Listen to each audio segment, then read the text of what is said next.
বিশ্ববাজারে মূল্য বৃদ্ধির সাথে সামঞ্জস্য রেখে সরকার দেশে ভোক্তা পর্যায়ে প্রতিটি জ্বালানি তেলের মূল্য বাড়িয়েছে 15 থেকে 17%, যা দেশের ইতিহাসে এমন মূল্য বৃদ্ধি প্রথম।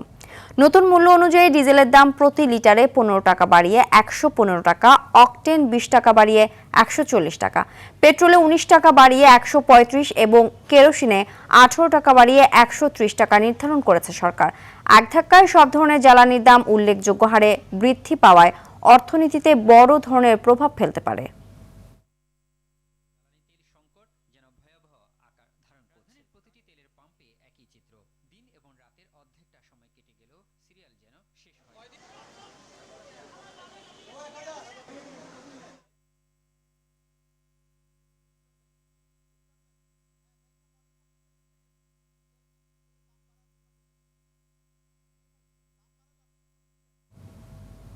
দর্শক, এই মুহূর্তে পরিবাগ মেঘনা পেট্রোল পাম্পে রয়েছেন সহকর্মী সর্দার রাজীব, সরাসরি যুক্ত হচ্ছে সেখানে। রাজীব, তেলের দাম বৃদ্ধি পাওয়ায় কেমন প্রভাব পড়েছে, সেই সাথে গ্রাহকরা কি বলছেন জানাবেন।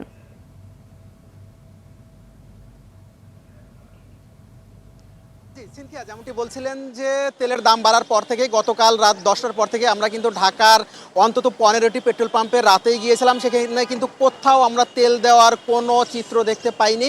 তারা যেটি বলছিল যে তাদেরকে তেল না থাকার কারণেই তারা তেল দিতে পারছে না এবং আজকে নতুন করে তেল আসার পর থেকেই তারা তেল দেবে। আমরা এই মুহূর্তে রয়েছি যে মেঘনা মডেল সার্ভিস সেন্টারে। এটি কিন্তু মেঘনা অয়েল কোম্পানির নিজস্ব ডিপো, যার কারণে এখানে কিন্তু পর্যাপ্ত তেল থাকে এবং সকাল থেকেই শুরু হয়। আজকেও সকাল 8টা থেকে এখানে তেল দেওয়া শুরু হয়েছে এবং যতক্ষণ তাদের তেল আছে তারা কিন্তু সেই তেলটি সরবরাহ করবে। তারা যেটি বলছে, প্রতিদিন গড়ে তারা কিন্তু প্রায় 30,000 লিটারের মতো তারা এখানে অকটেন পান এবং সেটি সরবরাহ করেন। যখন এই মেঘনা মডেল সার্ভিসের পরিস্থিতি, তখন পাশের পূর্বাচল ট্রেডার্স, যেটি পদ্মা অয়েল কোম্পানির একটি ডিলার পয়েন্ট, সেখানে কিন্তু এখনও তেল দেওয়া শুরু হয়নি, কারণ তাদের তেল নেই। অর্থাৎ রেশনিং পদ্ধতিতে তারা যে গড়ে 10,000 লিটারের মতো তেল পান, সেটা কিন্তু এখনও আসেনি, যার কারণে তারা দিতে পারছেননি। আসার পর থেকেই তারা কিন্তু দিতে পারবেন বলে আমাদেরকে জানিয়েছেন। আমরা একটু কথা বলি এখানে যারা চালক রয়েছেন তাদের আসলে প্রতিক্রিয়া কি। দাম বাড়ালো, আপনাদের প্রতিক্রিয়া না ভাই, প্রতিক্রিয়া কি, দাম বাড়ানোর পরেও যে আমরা তেল পাচ্ছি বা সরকার দিতে পারতেছে, এটা সরকারকে ধন্যবাদ। কারণ দেশের সারা বিশ্বের মধ্যে তেলের সংকট, একটা সবাই দেখতেছে যে যুদ্ধের কারণে তেল নাই। তারপরে আমাদের সরকারকে ধন্যবাদ যে আমাদের সরকার তেল আমাদেরকে দিতে পারতেছে। আমরা আরেকজনের সঙ্গে একটু কথা বলবো। একটু যদি লাইনে থাকা অবস্থায় কথা বলতেন যে কি পরিস্থিতি, তেল কি আছে পর্যাপ্ত? এটা আমি বলতে পারবো না, এটা তো কর্তৃপক্ষ আছে, তেলের কর্তৃপক্ষ আছে, ওনারা বলতে পারবে, আমি কেমনে বলবো। Thank you. আমরা একটু কথা বলি।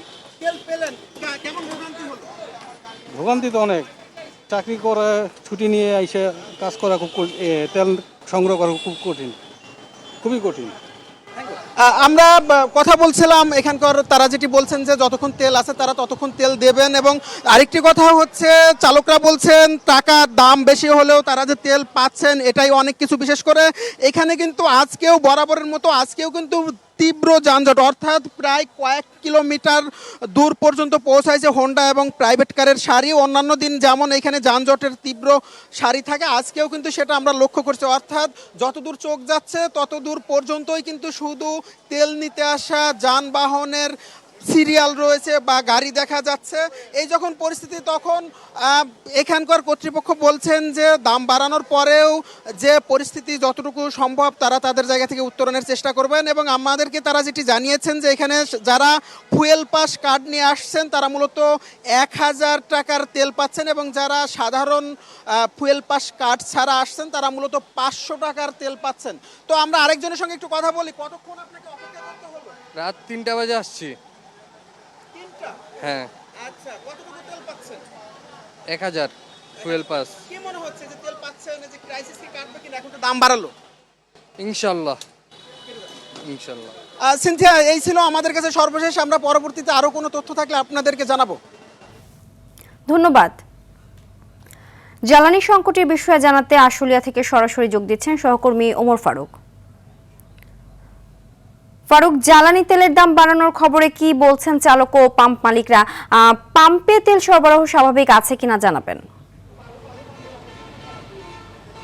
চিন্তি, আপনাকে ধন্যবাদ। আপনাকে শুরুতে জানিয়ে রাখি, আসলে শিল্পাঞ্চল আশুলিয়া, ঢাকার যে শিল্পাঞ্চল আশুলিয়া রয়েছে সেখানে কিন্তু লক্ষ লক্ষ লোকের বসবাস করে এবং লক্ষ লক্ষ মানুষ কিন্তু তারা অফিস আদালত করে থাকেন, তাদের মোটরসাইকেল প্রাইভেট কারে কিন্তু পর্যাপ্ত তেলের প্রয়োজন হয়। এছাড়াও কিন্তু শিল্পাঞ্চল আশুলিয়া যে শিল্প কলকারখানাগুলো রয়েছে সেগুলো কিন্তু এই জ্বালানি তেলের উপরে নির্ভরশীল হয়ে থাকে। লোডশেডিংয়ের সময় তারা জেনারেটর ব্যবহার করে না, জেনারেটর কিন্তু জ্বালানি তেলের উপরেই চলে থাকে। তো আমি এই শিল্পাঞ্চল আশুলিয়ায় কিন্তু এই ইরান এবং ইসরায়েলের যে চলমান যুদ্ধের পর থেকে যে তেল সংকট শুরু হয়েছে সেই সংকটে কিন্তু বিপর্যস্ত হয়ে পড়েছে শিল্পাঞ্চল আশুলিয়া।